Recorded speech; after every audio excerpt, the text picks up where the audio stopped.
amigos, estamos preparando nuestro contacto semanal con Juliana González desde Berlín, Alemania, para conocer desde la Deutsche Welle distintos aspectos de las informaciones en Europa, en el mundo, como la que destacábamos tempranamente de lo que publica La Vanguardia, que yo quiero volver a compartir con ustedes mientras logramos el contacto con Juliana. Y es uno de los puntos que le quiero consultar. Dice este titular de La Vanguardia de España sobre algo ocurrido hace pocas horas, que un nuevo atentado se ha producido en la mañana de este jueves en la Basílica de Notre Dame de Niza, en Francia, con todos los indicios de ser de origen yihadista. Al menos 3 personas han muerto, 2 mujeres y un hombre, este último el guardián del edificio. Ha sido detenido por la policía el presunto agresor, trasladado a un hospital herido de bala. Según algunos testigos, se le vio gritar "Alá es grande". Bueno, sabemos un poco cómo está la situación en Francia. Esto viene desde que fue decapitado un profesor por parte de un joven musulmán. Y ya tenemos el contacto con Juliana González para entrar de lleno. Como primer tema, Juliana, te propongo que nos pongas al día sobre estos conflictos que se han presentado en Francia con el mundo musulmán y las recientes declaraciones incluso de Macron cuando dice que el Islam es una religión en crisis. Juliana, qué gusto volver a contactarte. Buenos días desde Venezuela. Y muy buenas tardes desde aquí en Berlín, Eduardo, y para mí también es un privilegio estar con ustedes. En efecto, Eduardo, este tema es un tema de vieja data. Recordemos que hace 5 años precisamente se produjo, casi 6, el atentado contra las instalaciones de esa revista satírica tan controvertida que es Charlie Hebdo, que fue obviamente la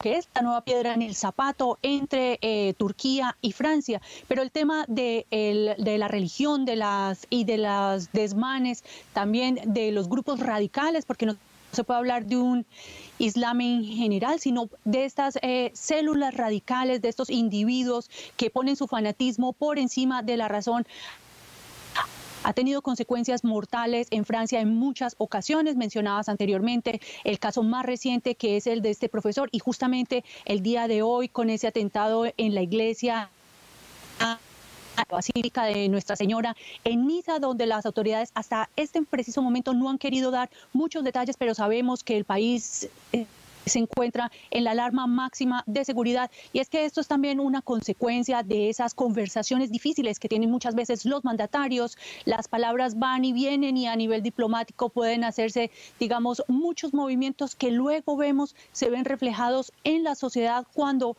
las personas en su fanatismo tratan de tomar la justicia por sus propias manos. Pareciera que esto tiene una profunda perspectiva, ¿verdad? Este conflicto entre Francia, los musulmanes, porque incluso en países musulmanes se intenta boicotear productos franceses. Así es, el tema de la religión ha estado muy presente, es un tema que tiene unas raíces históricas también con el papel colonialista que tuvo Francia en el pasado, vemos en el norte de África, en los países musulmanes de allí, en países de Medio Oriente, eso que tú mencionas, un boicot a los productos franceses, un boicot motivado por el presidente Erdogan de Turquía, un tema que también pone, digamos, en entredicho esa unión económica que se tiene entre la Unión Europea y el país vecino que es Turquía, una situación que ha estado muy marcada precisamente ante el avance de los gobiernos altamente religiosos, como sucede en el caso de Turquía con Erdogan, que pone la religión a un nivel estatal, y esto hace que sea un tema que, si bien es de la profunda naturaleza humana, Eduardo, el tema de las religiones, vemos que están perseguidas alrededor del mundo. Vemos también que en tiempos de crisis como los que vivimos en este momento, impulsados por el coronavirus, por supuesto, aceleran esas susceptibilidades y hacen temer por las reacciones que tienen los individuos que pueden atacar sin contemplaciones a otros, usando la religión como su defensa. Julián, hablemos del COVID-19, que arremete en Europa. Me han impresionado las imágenes en Italia, la gente chocando con las autoridades, bueno, porque la gente quiere sentirse más liberada, porque la gente quiere retomar la dinámica económica. Vemos el confinamiento dictado también en Francia. Bueno, ni siquiera para Alemania la situación ha sido fácil. Las cifras han estado en aumento. ¿Cómo contextualizarías tú todo esto, no?